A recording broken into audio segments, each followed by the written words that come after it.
新来的，你怎么回事？摆弄个花花草草，手脚也这么慢，这不是你们花妖最擅长的事吗？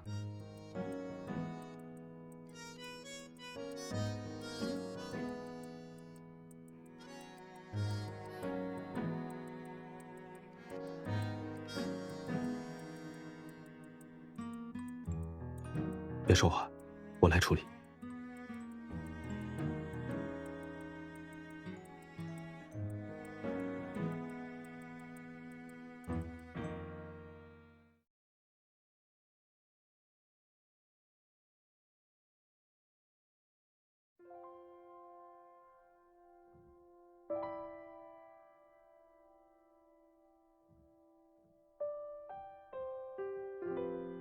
小姐，听说你是从河虚市来的？我记得那边的玉石很有名，尤其是翡翠。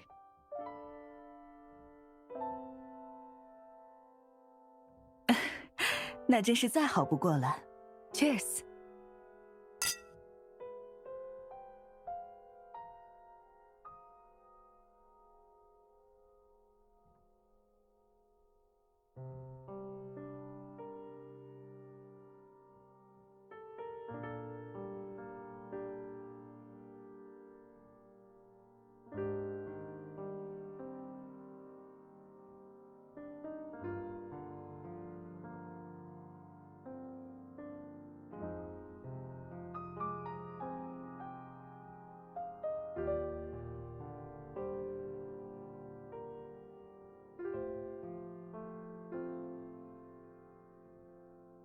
请便。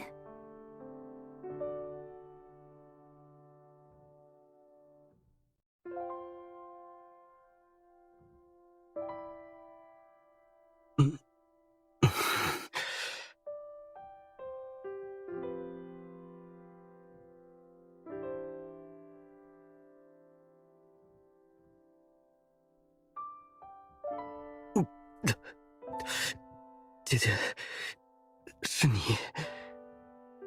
帮帮我好吗？求你，帮我。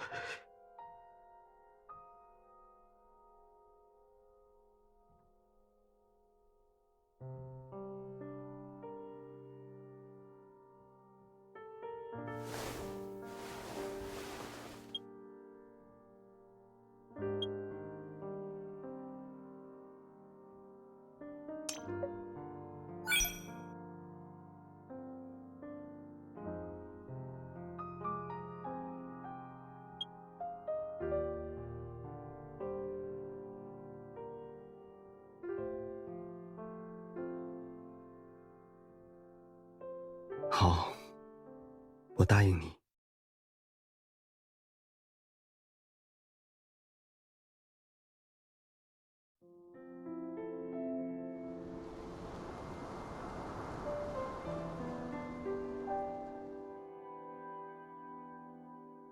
姐姐，你来了。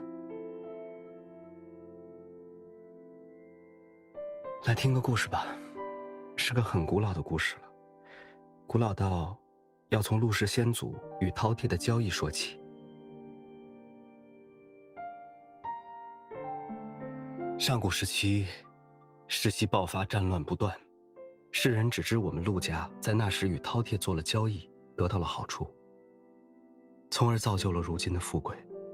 但世人不知的是，这一切的背后其实都有代价。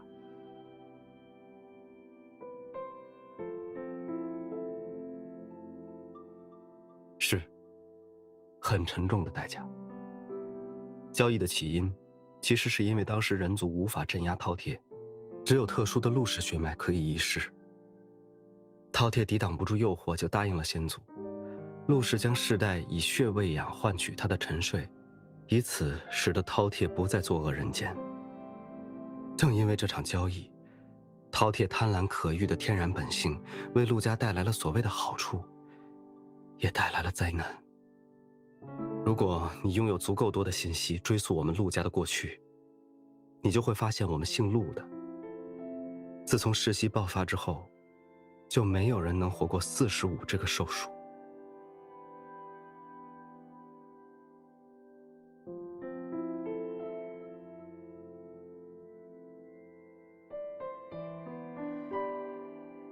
可姐姐，你知道吗？我们所要付出的代价，远不止短寿这一个。除此以外，沉睡的饕餮还会附着在族人身上，直至那人死去，再附着下一个。被附着的族人会比常人更容易产生情绪波动，继而发生异动，就像我刚才那样。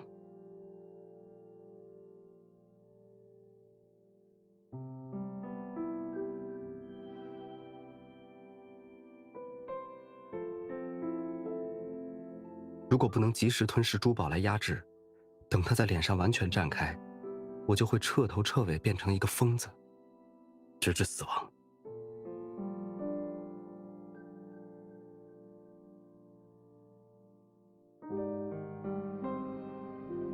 对，不能大悲大喜，更不能过于恣意张狂。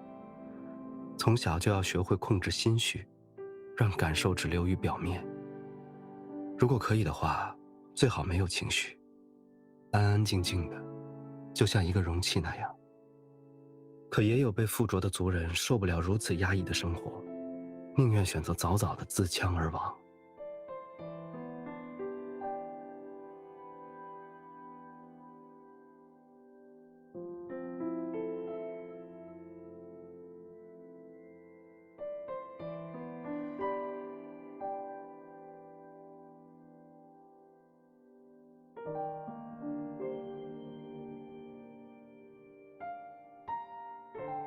不瞒你说，我们陆家近几代人都在寻找那样的方法，只是一直没能找到希望，包括这次也一样。我是听说这场拍卖会上有件古物可能会有帮助才过来看看的，却没想到意外影响了自己。你放心，就算这样，我也不会放弃。还有20多年，我一定可以找到更好的办法，还给陆家人自由。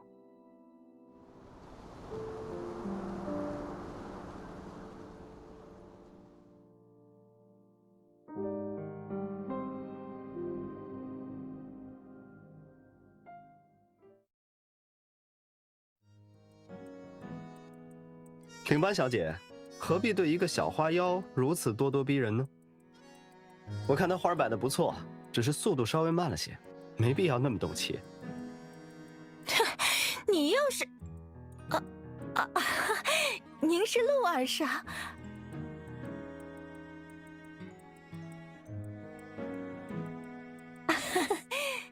陆二少，您是主人请来的贵客，自然是您说一不二，我就不和他计较了。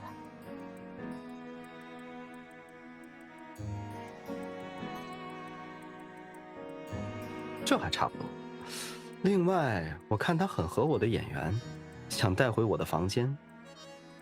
你有那么多手下，插花点香什么的，应该也不差他一个吧？当然，当然，只要您开心，怎么都好说。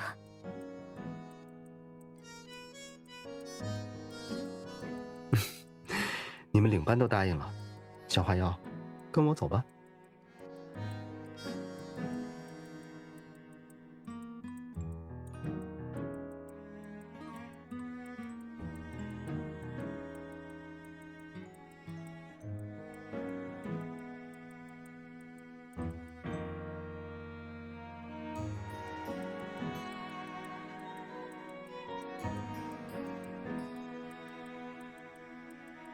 说实话，我也不清楚，目前为止还没见到那个邀请我的人。姐姐你呢？这里几乎全部都是妖族之人，你冒险扮作花妖，是有任务？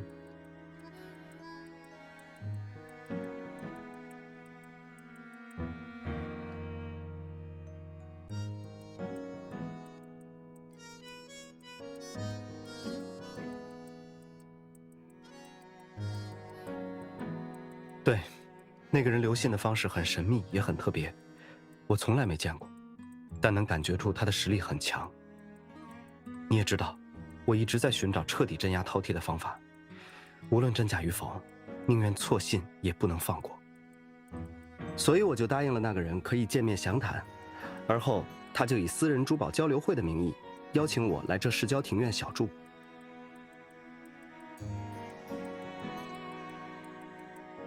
但进来了，我才发现，院里的确在举办所谓的交流会，可几乎全部都是妖族的人。而那人似乎很了解我，或者说很了解陆家与饕餮的交易，所以才特地给我安排了这样一间屋子。后面的事你就都知道了。我刚出门到展厅那边，就遇见了你。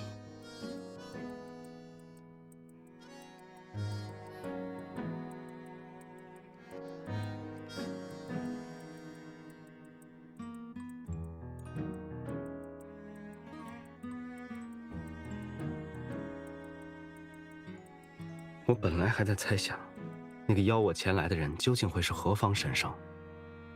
但听你说完线报的事，我现在有理由怀疑，就是征。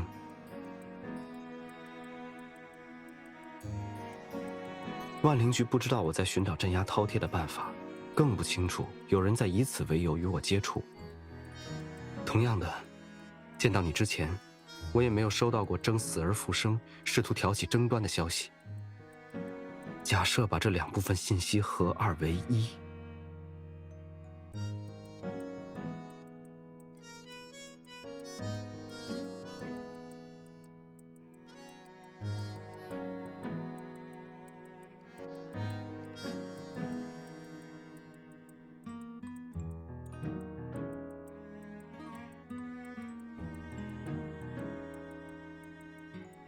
趁他们还没发现，你赶快走吧。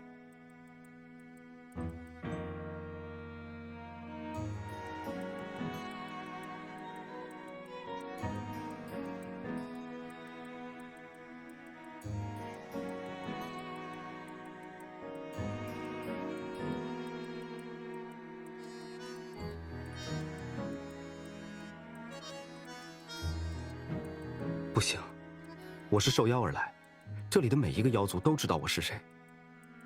目标实在太大了，无缘无故的离开只会显得可疑。反而是你，伪装成花妖混在侍从中间，就算他们发现少了一个，也无伤大雅。姐姐，你应该听我的，先离开这里。确认身份的事，我可以为你代劳。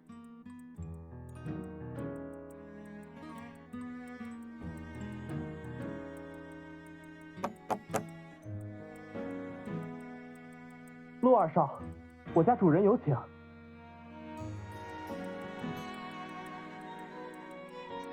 姐姐，现在说什么都已经来不及了。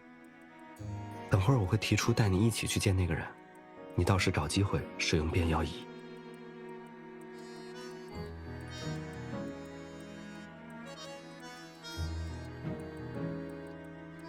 进。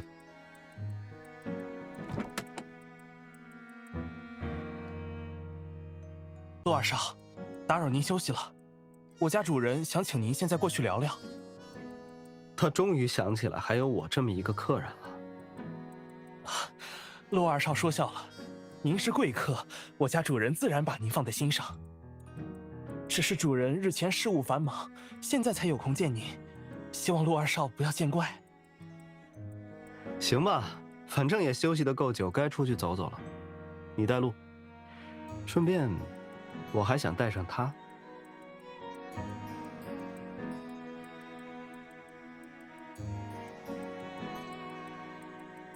这，主人是希望陆二少独自赴约？怎么？我身为你主人请来的贵客，连身边想带谁都决定不了吗？还要轮到你来提醒我？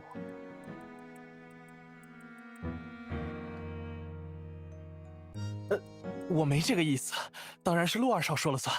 两位请跟我来。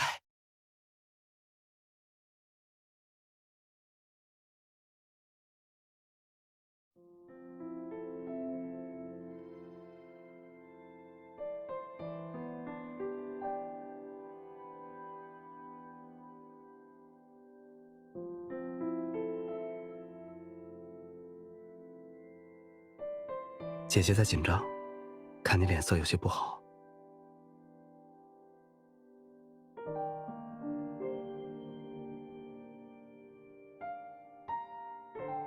你别担心，总会有办法的。就算万一有危险，我也都会陪在你的身边。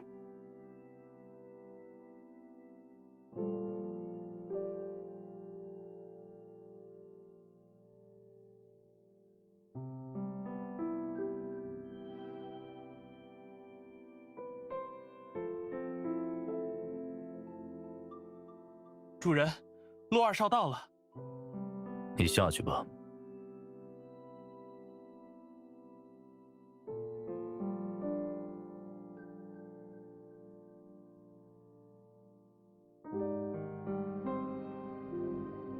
很高兴见到你，陆二少。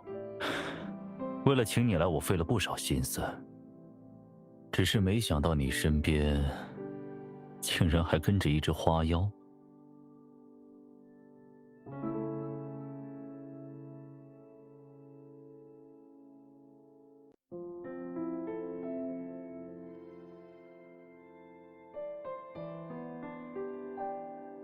我也很高兴，终于能和你见面了。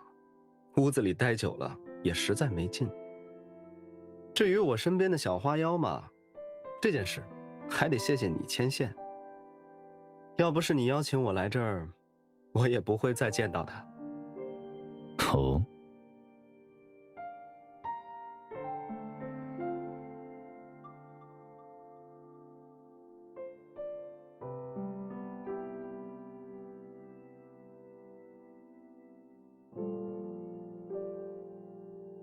我半年前就在一场拍卖会上对他一见倾心了。那时候我在拍卖会上碰到了点麻烦，是他出手帮了我，给我留下了极深的印象。很可惜，那时我还没来得及问他的名字、家住在哪儿，他就不见了，怎么找都找不到。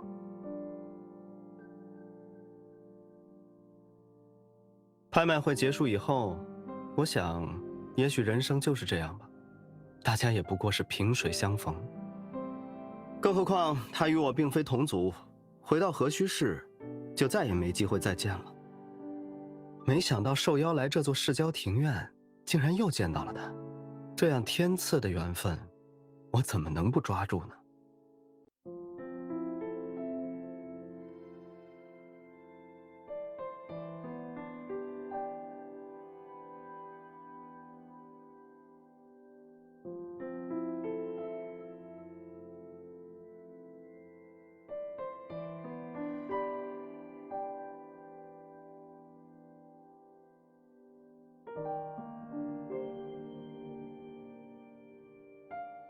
原来是这样。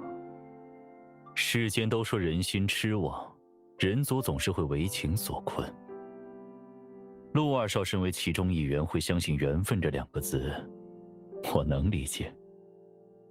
可妖族远比人族长寿，人生几十年，哪怕上百年，对妖族来说，也不过是弹指一挥间。小小花妖，你说你对陆二少动情，是真的想好了吗？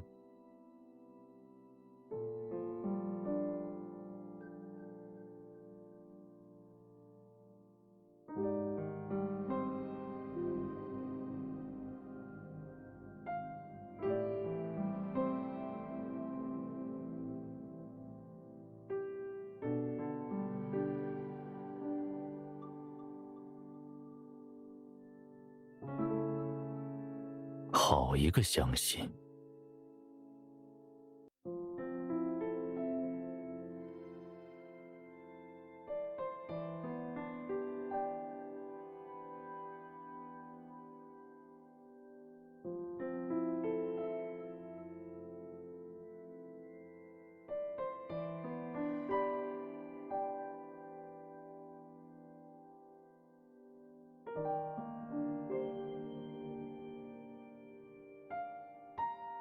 没想到你还挺有用的。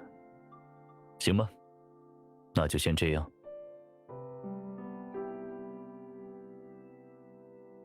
我们也该谈正事了，陆二少，聊一聊你最关心的话题。聊了这么久，终于要说到正题了。重要的事情，当然要留到最后再谈了。陆二少，我这里有一道上古秘术，只要你愿意配合，我保证饕餮再也不会为难陆家。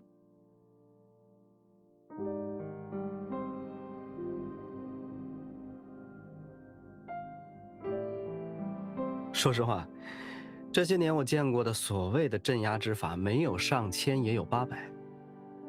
然而他们绝大多数都是诓骗人的幌子，要不然就是所需的仪式物品已经绝迹，再也不可能找到。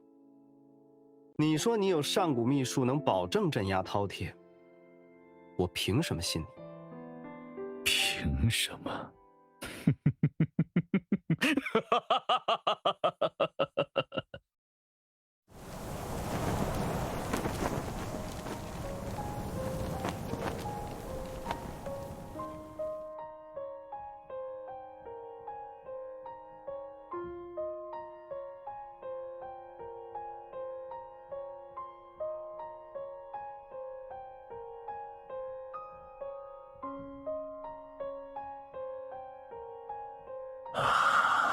陆景和，你现在看看，我究竟是谁？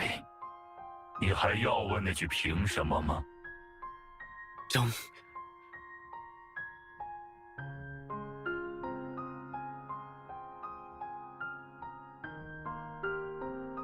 对，是我，大名鼎鼎的征。人们都以为我死了，可偏偏不凑巧，我依旧还活着。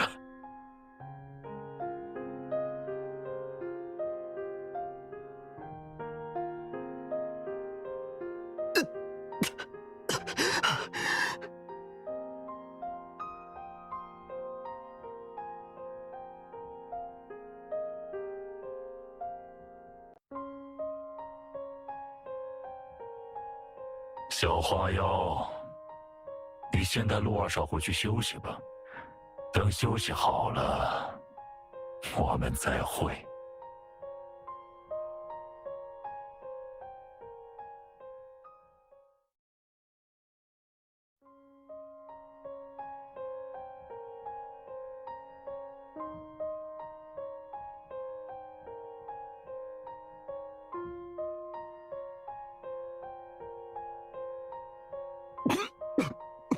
水，我想要水。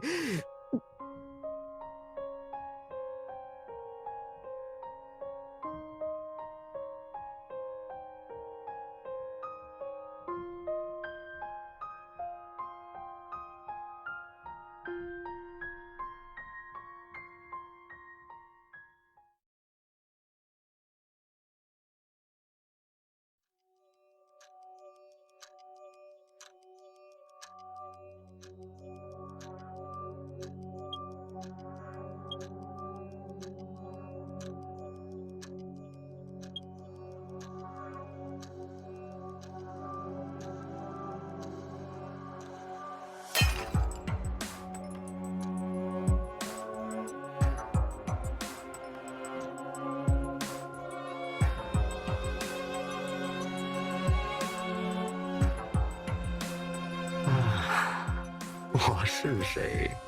这一点你应该很清楚吧？就像我知道你是谁一样。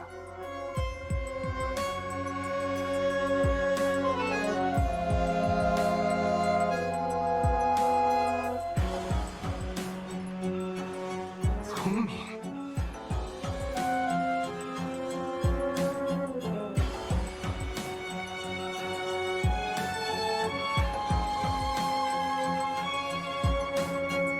我虽然总是在沉睡，但我也能窥见他的意识。你知道吗，姐姐？在我的梦里、心里，可都是你。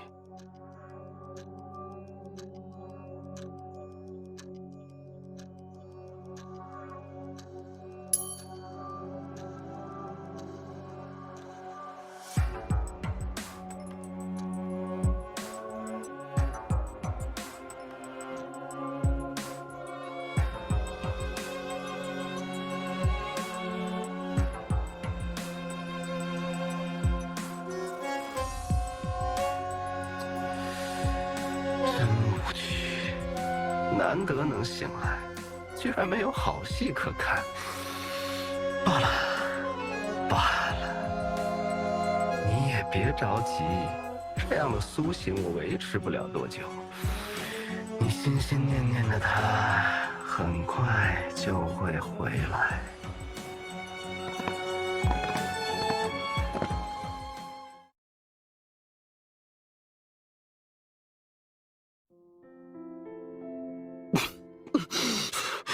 我刚才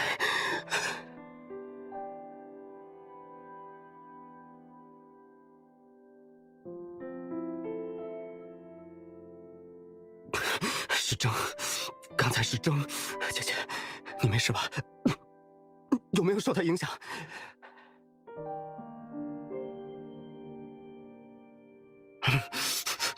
姐姐。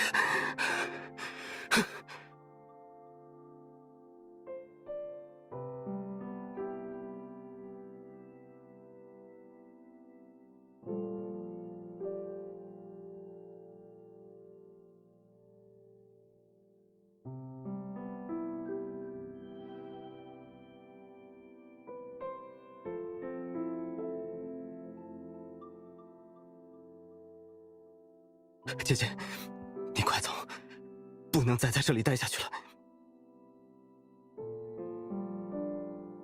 朕故意显出原身，不就是为了示威表明身份吗？而且，他也清楚我会受到影响，发生异动。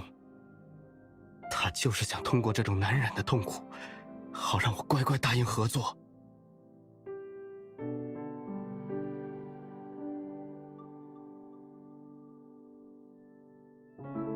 他应该是算准了我不会轻易放弃这个机会，寻找了这么多年，好不容易有一点希望。无论如何，我一定会想知道具体镇压饕餮的方法，所以他才会对我如此步步紧逼。但姐姐你不一样，你跟饕餮没有任何牵连，更没有必须留下的理由。趁现在还有余地，你得赶紧走。刚才的异动远比之前凶险，更说明了征的力量比世袭爆发时还深不可测，绝不是仅仅依靠你我可以抗衡的。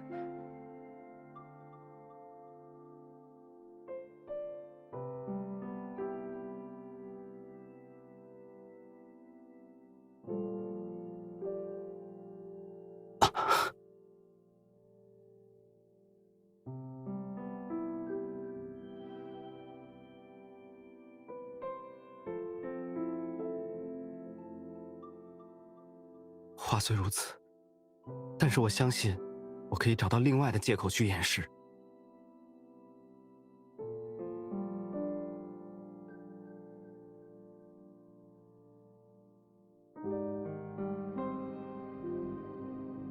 姐姐，你……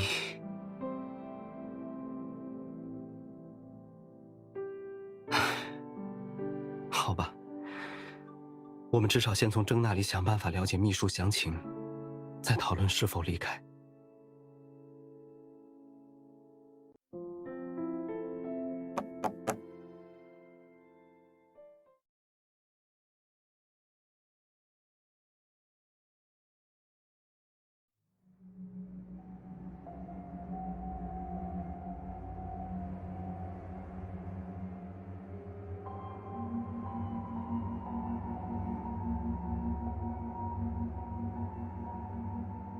又见面了，陆二少。异动的滋味不好受吧？不过看你现在这样，应该已经好多了。如果你还当我是你的客人，想要和我合作，就不该那样出手。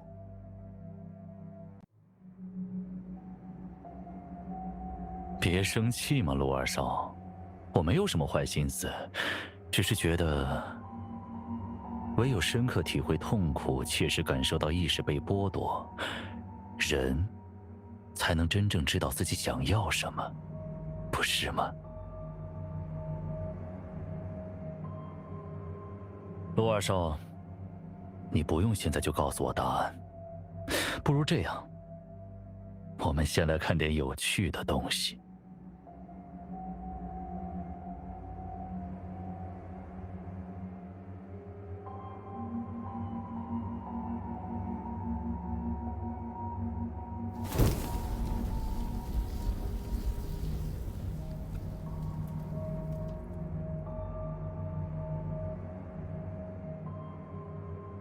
这是……好好看看吧，陆景和，看看饕餮究竟为你们陆家带来了什么。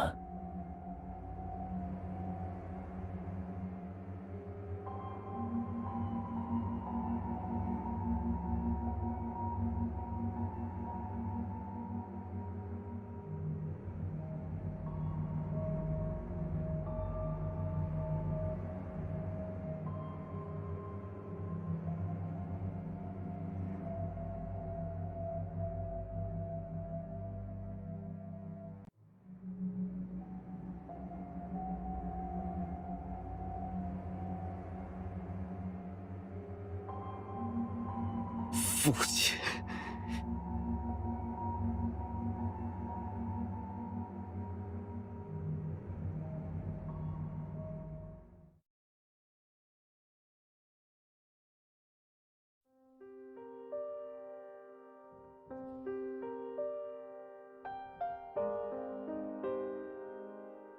放心，我没事。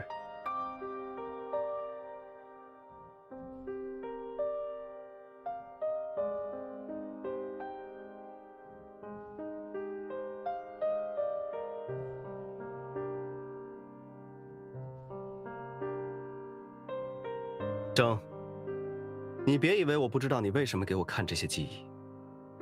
从刚才身体异动所受的生理上的痛苦，再到陆家的过去所体现的精神上的折磨，你无非是想让我感受这份与饕餮的交易对我们陆家来说牺牲是如此之大。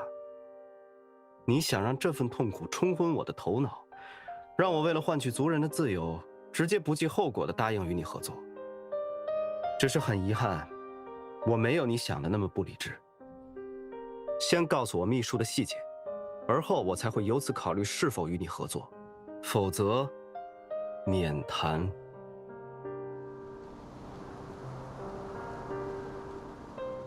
好，很好，陆二少，你比我想象中有趣。真可惜你是个人族，不然我们一定能成为朋友。既然你都把话说到了这个份上，为表诚意，我愿意把知道的都告诉你。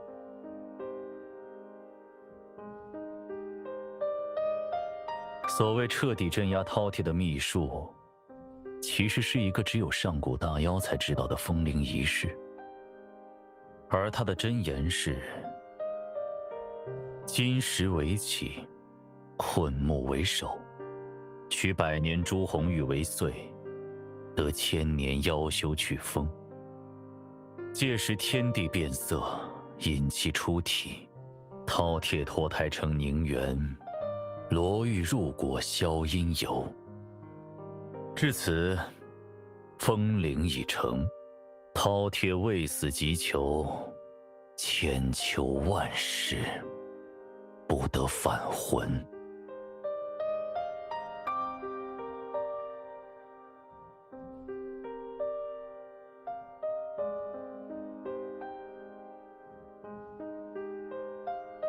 小花妖，你懂得很多嘛，一下子就听明白了这几句话。你解读的大体没错，但漏了最关键的一点：罗玉入果消阴游。这句话的意思是，饕餮被剥离之后结成的凝元，必须在1罗玉之内，将它放入特制的宝匣里封存。如果不能做到，就会前功尽弃，遭到反噬。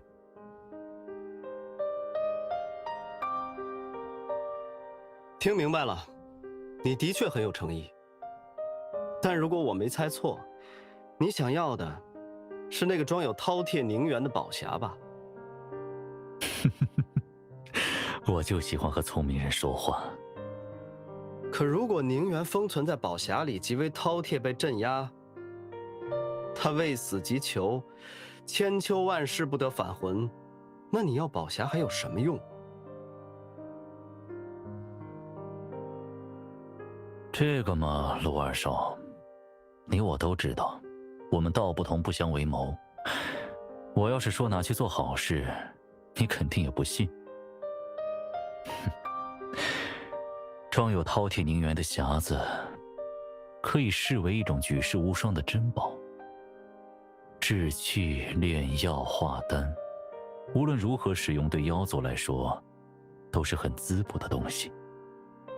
饕餮身为一代大妖，与其因为交易被你们陆家以血脉所困，还不如为同类做出一些贡献，不是吗？总之，我们的目标是一致的。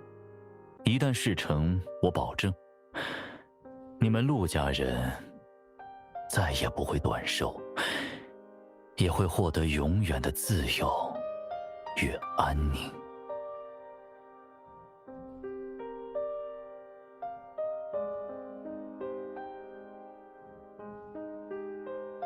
不再短寿，永远的自由与安宁。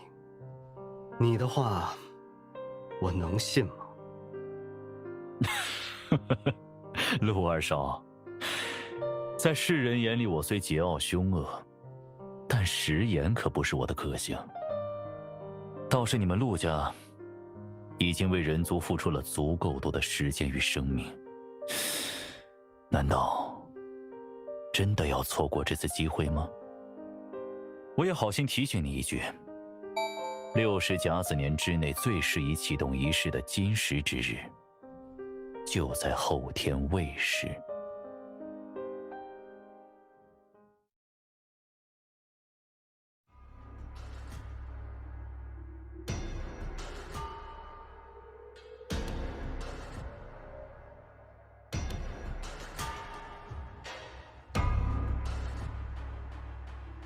今天太累了，我要先休息一晚。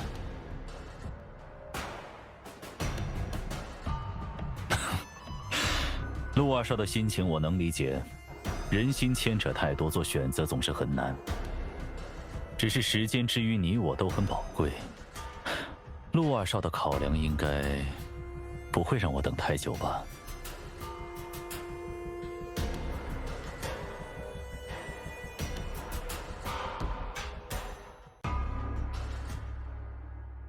别让我失望啊，陆景和！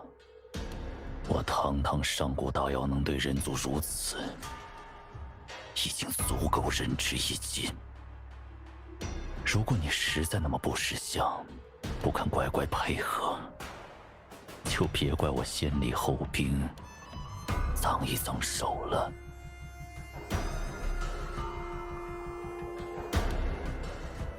至于那个小花妖，不仅懂得多，还真是和人族走得近了，会为人的生死共情，实在是有趣。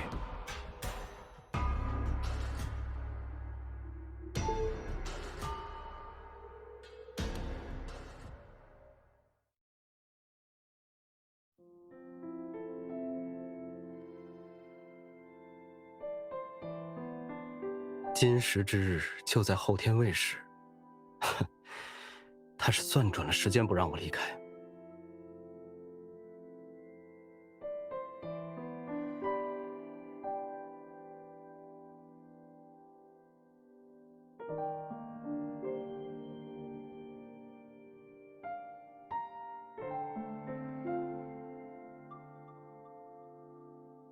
等等，这上面显示，根据识别的内容分析，筝的存活时间已经超过1000年。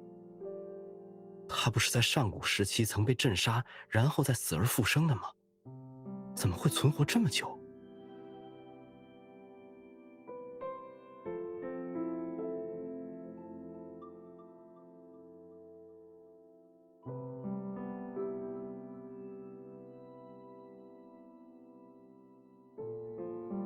然后再算准时间，等待这个千载难逢的机会，设下陷阱，引我入局。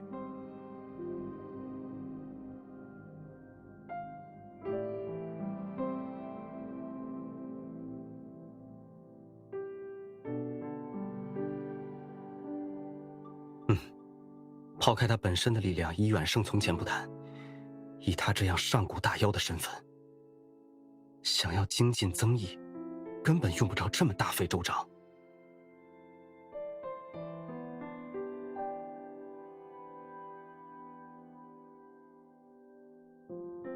或许谜底就在谜面上。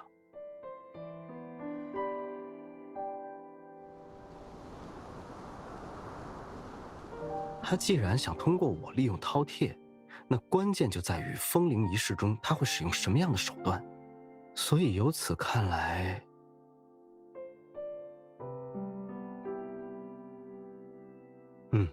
我也是这么想的。我觉得他提到的仪式关键点，肯定有某处出了错，或者是他想故意误导我们。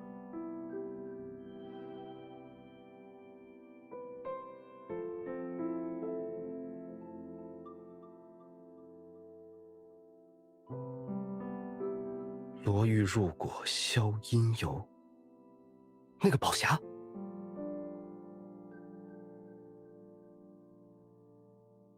当时征并没有解释特制的宝匣究竟是用什么东西铸成的。或许入果的果，指的根本不是匣子。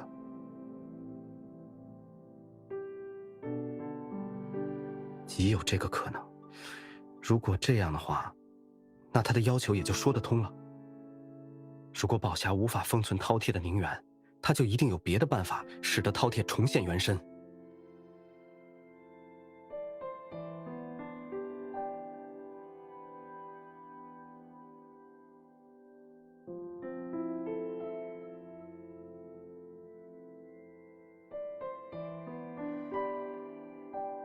我也不知道，但一定没那么简单。可惜风铃仪式只有上古大妖才知道内情，我们也只能走一步看一步了。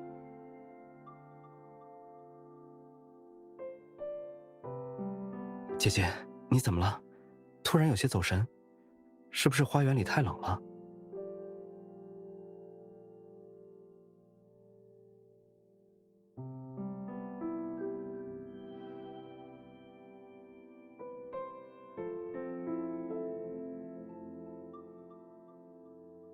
目前看来应该没事，征对我们的态度并没有发生变化。接下来与他见面时，我们得再谨慎一些了。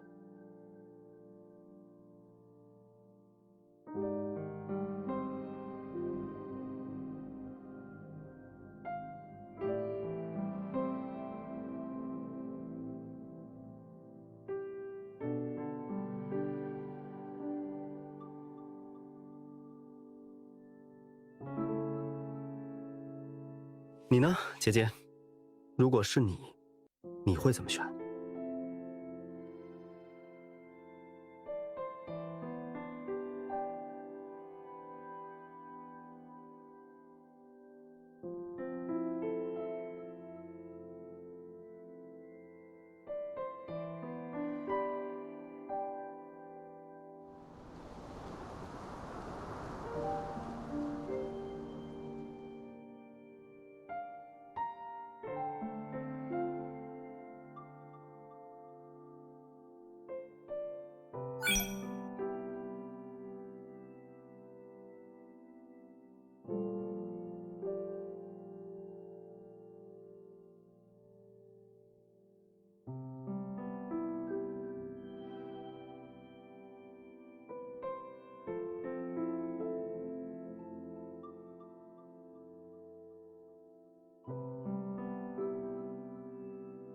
你我的力量终究有限，为确保能在仪式中抓捕他，也只能冒险一试。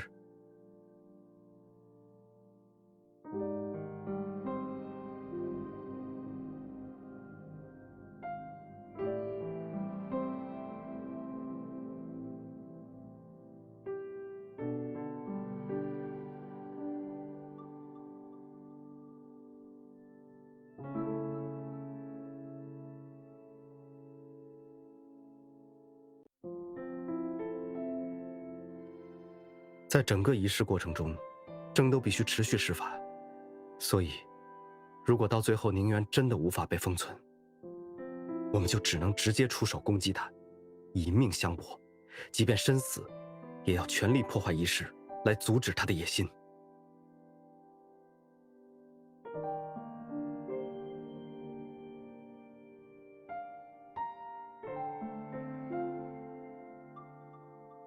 姐姐，你不用那么惊讶，我和你的想法完全一致，我也会选择这样冒险。我本就没什么时间，所以我并不畏惧死亡。有你在，我更不怕了。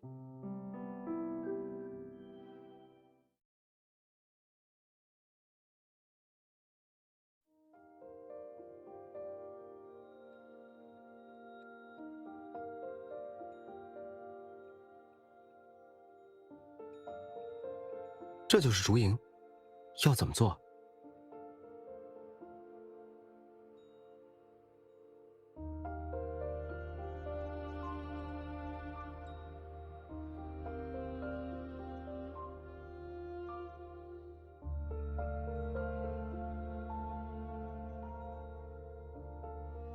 啊！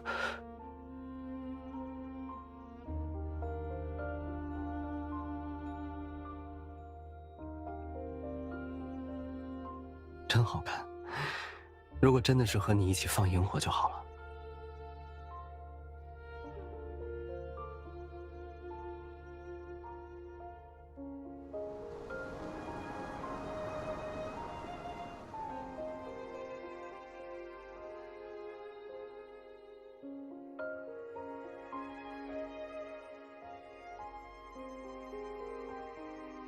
好啊，我们一起去。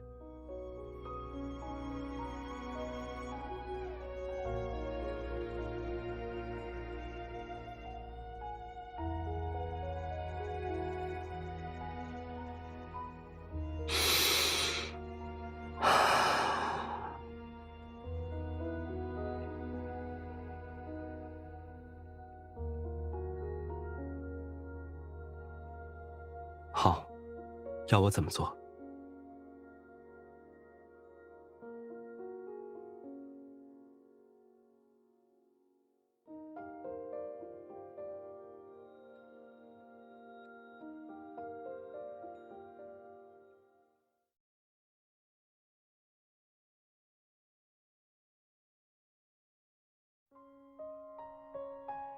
你是说，他们很有闲情逸致，用完晚膳后还去花园里散步谈心？回主人，是的，看起来陆二少与那个小花妖确实挺真情实意的。后来他们还一起施法放了萤火呢，一人一妖的，倒还懂些浪漫。萤火。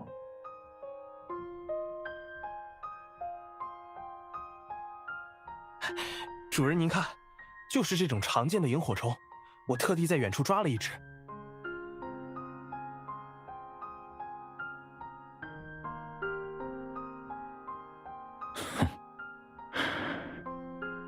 人族到底是精进了，稍不留神，连我都没认出来这种穿心虫。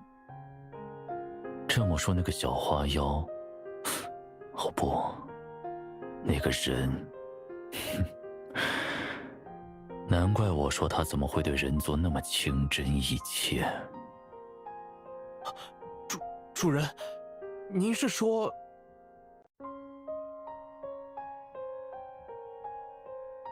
嘘，安静，不用那么紧张。他们想玩，我就陪他们玩玩。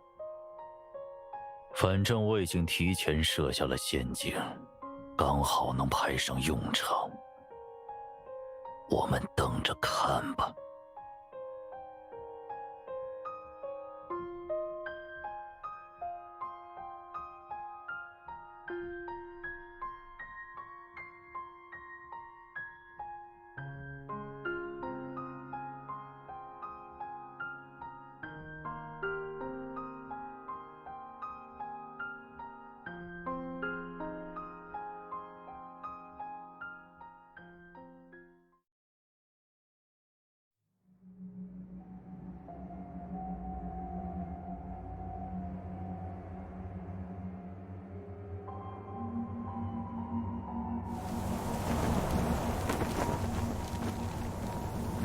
陆二少，你们来了。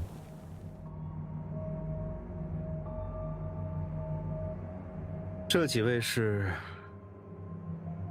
哦，他们呀，是我安排的妖族护法。这么重要的封灵仪式，没人看护可不行。你们去吧。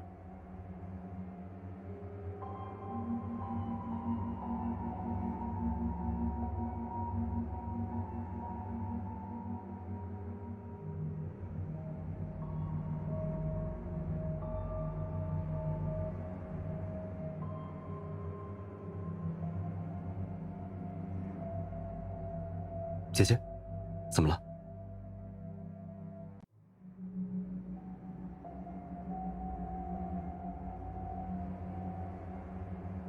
好，我知道了，我们会的。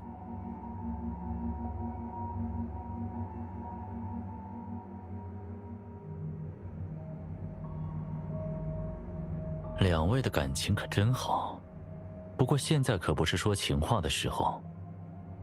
为确保仪式能顺利完成，还得麻烦陆二少割爱。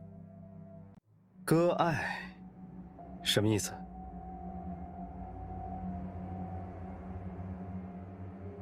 那些妖族护卫你们也都看见了，8个卦象方位，唯独缺少一个，离卦未东。那个方位很重要，离陆二少最近，也是万一仪式发生意外最能及时补救的位置。小花妖，我感知过你的能力，不仅远超其他寻常妖族，元素属性与离卦未东也很相合。再加上你与陆二少的关系，让你在那里护卫再合适不过。怎么样？为了陆二少的安全和仪式的成功，你愿意吗？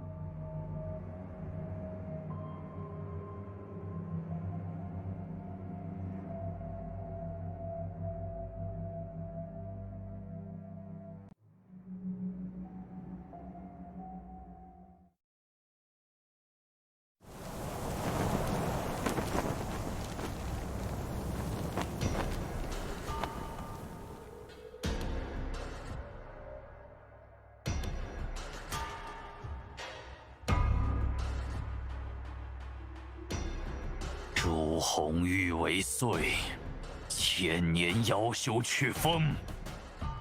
封灵仪式起！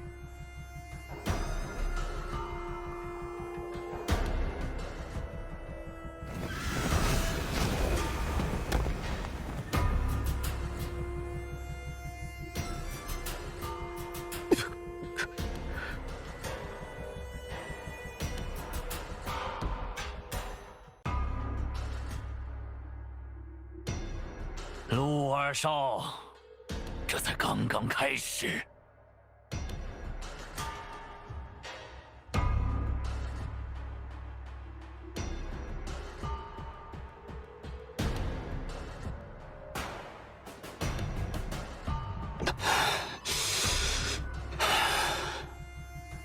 现在才是真正的开始。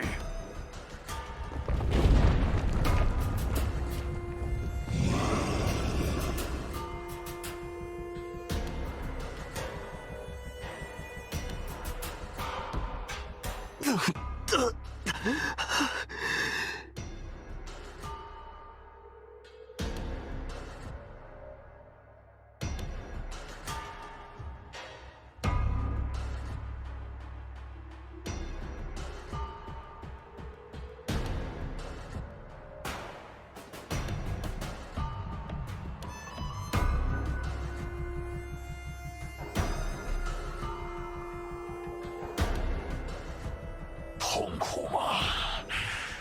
痛苦就对了，只有这样才能换取你们陆家的自由。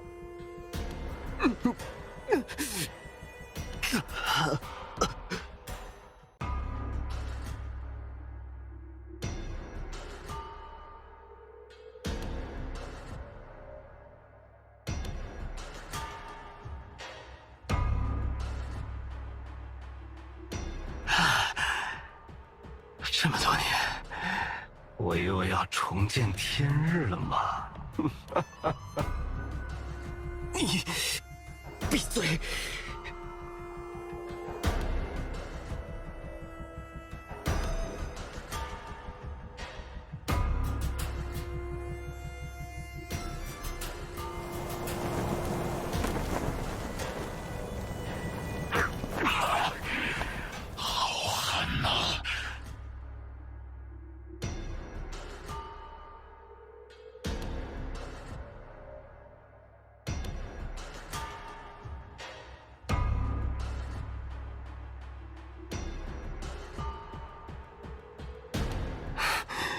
姐姐，姐姐，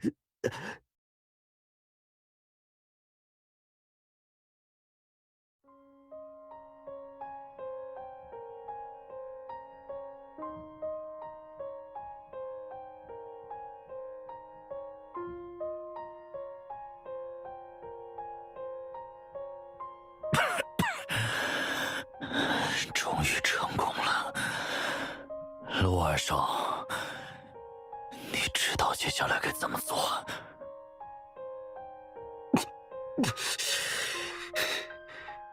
当然。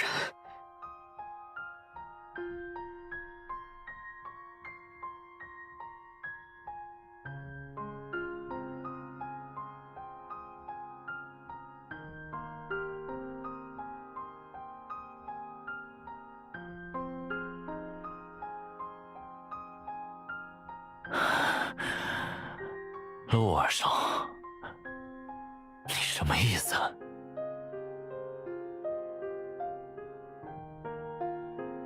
与其问我，不如问问你是什么意思。这个匣子真的能封存饕餮的凝元吗？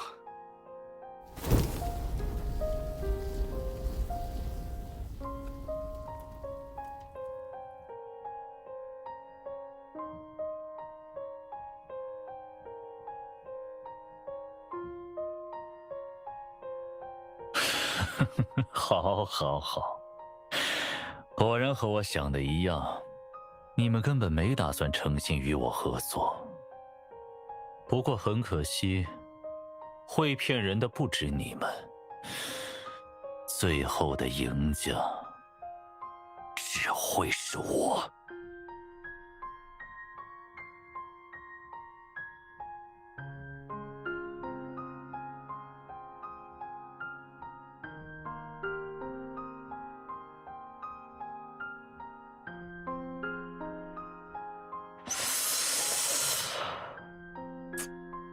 看你们的表情有些难看，是不是要等的人还没来？你怎么会？陆景和，你以为人族那点骗人的小把戏能瞒过我吗？虽然我已经活了很久很久，但我的记性不差。世袭爆发的时候，我也是见过最古老的那种传信虫的。整片山林我都施了雾障，你们要等的万灵局的人，恐怕一时半会儿是进不来了。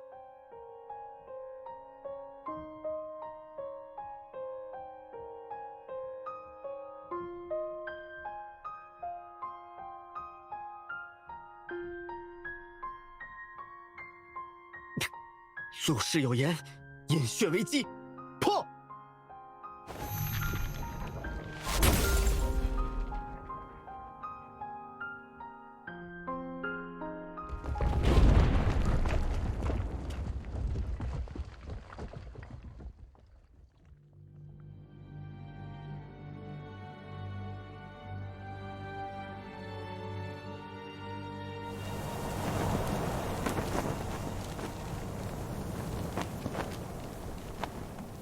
你们不会真的以为攻击我就能阻止仪式吧？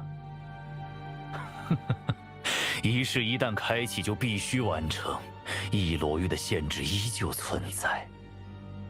想要封存饕餮，就必须在这时间内把凝元放进一个健康之人的身体里，也就是你们人族最为熟悉的活祭。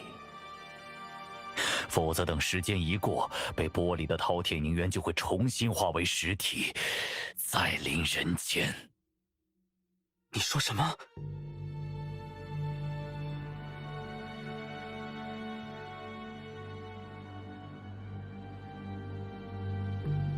友情提醒一句，陆二少，你曾被饕餮附着，已经不能再算健康。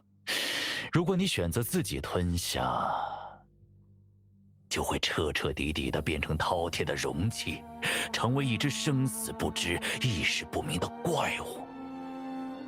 所以，让我看一场好戏吧，让我看看身为渺小可悲的人族，究竟会如何选择。为了自由，亦或为了人族，剩下留给你的时间可不多了。是让他死呢，还是让饕餮活？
不对，姐姐，你反而是应该活下来的那个人。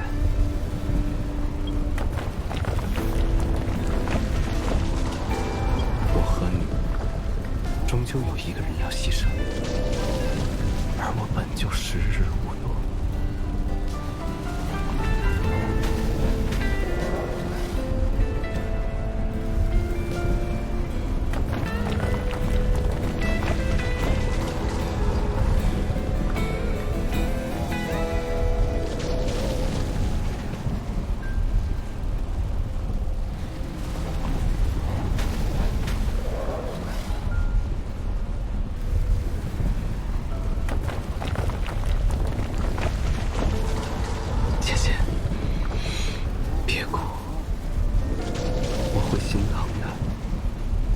我之前也想过，如果我能活得再久一点，就能再多看你几眼。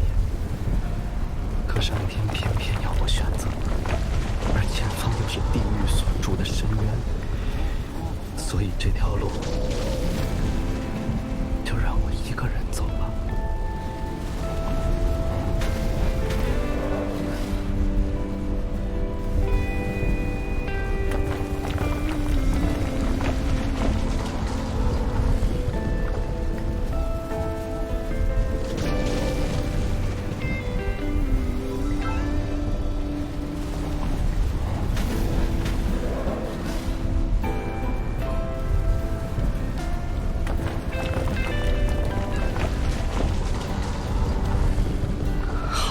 姐姐，我相信你，你一定会救我的，他们也一定快来了。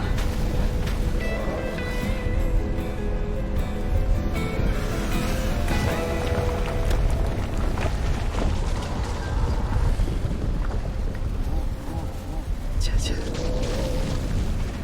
我真的好舍不得你，等我成为怪物以后，我还能记得你。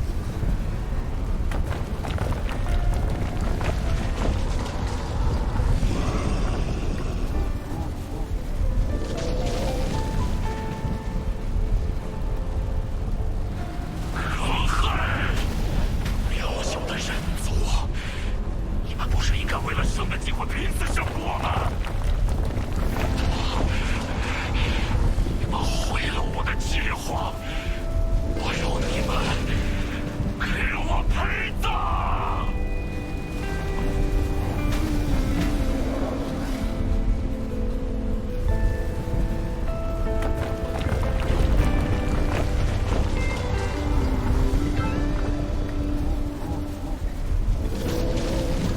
支援已到位，已锁定目标，请求指令。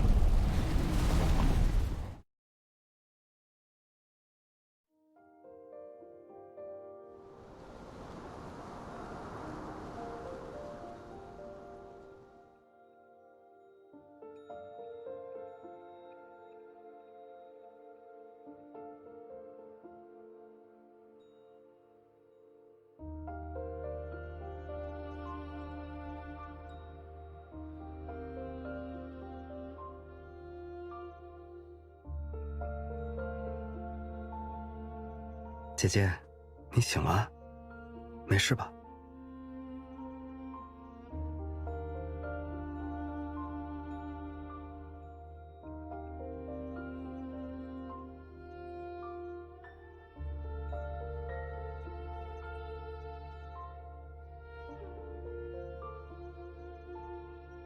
是我，真的是我，我还活着。那天我也以为我真的要变成怪物了，却没想到啊！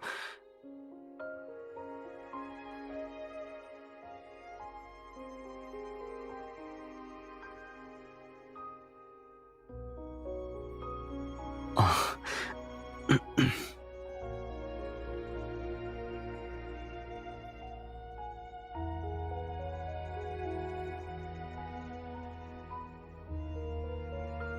那个，姐姐，你刚醒过来，还是得好好休息。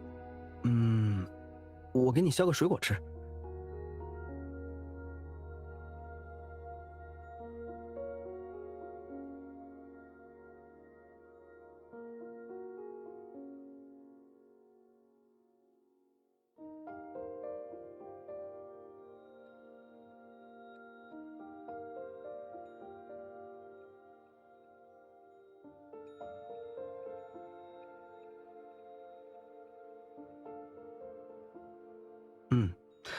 而无论怎样，在我心里，我之所以能重获新生，享受自由，都是因为你。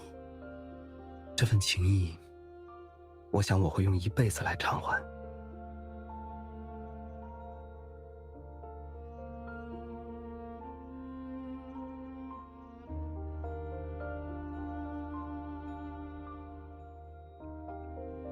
对了，姐姐，你之前提议的还作数吗？当时我们可说好了，等事情结束后要一起去逛庙会的。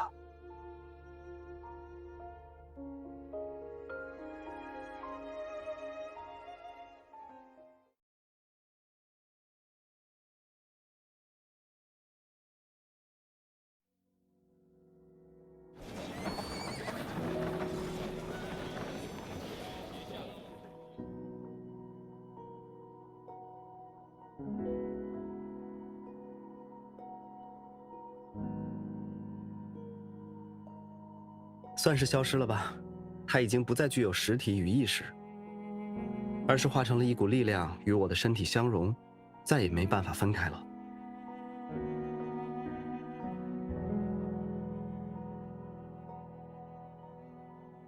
也许吧，一切也都是阴差阳错，至少我们陆家的人最终重获自由了。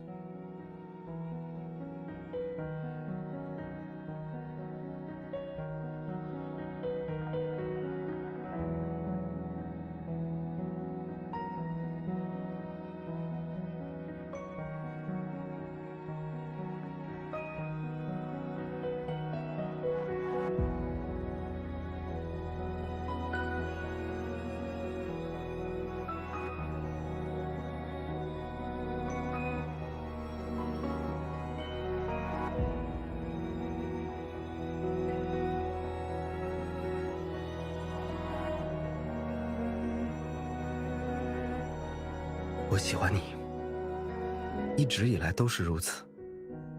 但我不想不负责任的轻易对你许下承诺。我还有很多要去确认的事。这股力量是否会有其他影响？重获自由的陆家后续该如何运作？我总担心。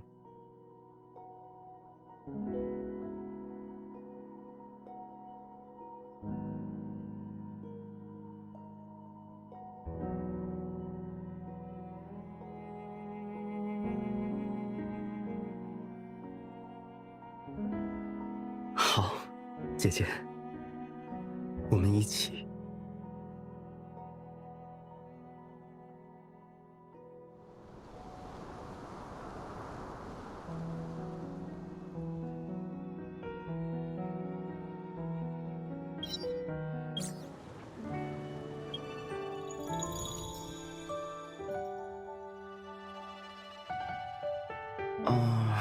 稍微会有点不习惯，比如说现在，就有种面颊上好像又生了黑花的错觉。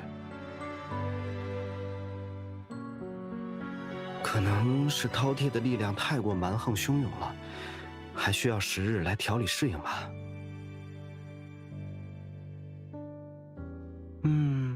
姐姐，你要怎么帮我？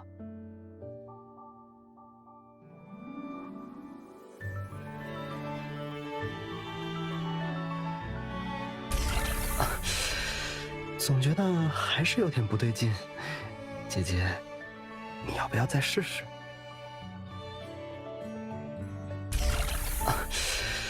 总觉得还是有点不对劲，姐姐，你要不要再试试？总觉得还是有点不对劲，姐姐，你要不要再试试？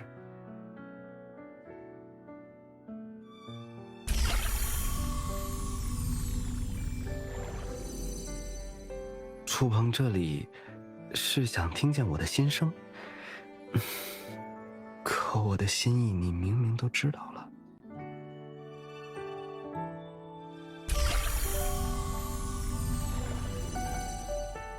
长时间吞噬珠宝是容易胃不舒服，不过经过这段时间的调理，已经好多了。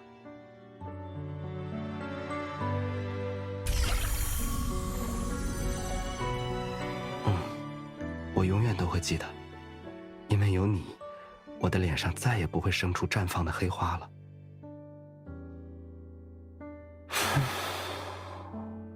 现在的确感觉好多了，有你在我身边，真好。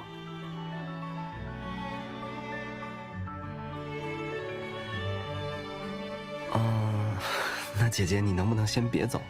我还想和你说会儿话。我想说，饕餮尸体已消，我自由了。所以这段时间，我想了很多。对我来说，我的生命不会再停留于那个数字。那剩下的日子里，我们一旦有空，就一起多去外面游历，好不好？就比如北境之国的星空，我听说那里很美。